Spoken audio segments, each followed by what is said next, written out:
How can you possibly be having a good experience querying if you don't have a contract? My name is Gina. I am an author, editor, publishing professional. I help you make your writing better. So this came on in a video in which I said that you could have a good experience out there but not wind up with a contract at the end of the day. And this commenter is like, whoa, I thought it was yes or no with nothing in between. And no, there's actually kind of a lot in between. Agents can request your full manuscript and really enjoy it, but just not have the editorial vision necessary for it. So they end up having to reject you, but they loved the book. They want to see success for you, and they will be watching for other things from you, or they'll be watching for you to show up on somebody else's publisher's marketplace deal at some point in the near future. Same thing goes when you have a literary agent and you go out on submission with editors. Those editors might love the book, but they just don't have a space for it in their calendar, and so they end up having to say no, knowing that you're going to get picked up someplace else, and they are watching for you. They are rooting for you. And an editor might love your book enough to take it to an acquisitions board, and they run a whole bunch of numbers, and they just cannot justify paying the dollar amount that you wanted for it, and so you're going to get rejected, but a whole lot of people know your name and know your story and are rooting for you and hoping for you to be able to come back with something that is going to sell.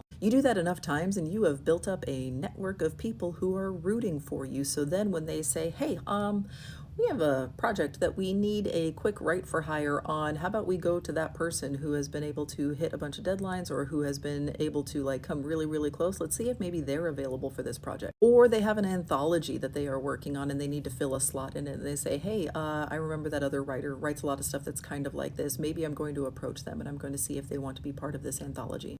Agents can request your work and love it and be on the watch for it, and this is good for you. They will be giving you more personalized feedback. They are watching for your name. You are building a network of people who know who you are and are waiting for your next thing to come down the pipeline. So no, it is not just a yes, no, nothing in between.